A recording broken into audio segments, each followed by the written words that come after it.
here's where the new house is going. It'd be a 10-foot front porch, 56 feet long. The house portion will be here in the middle. That's 32 feet by 56 feet.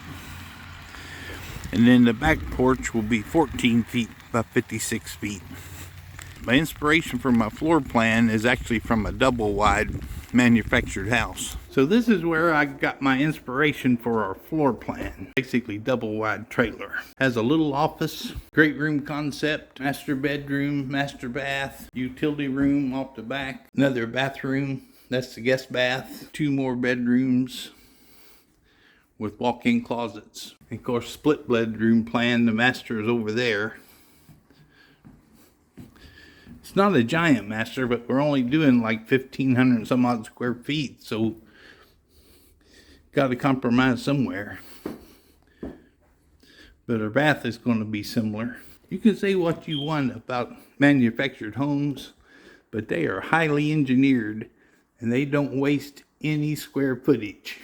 They use every inch of square footage.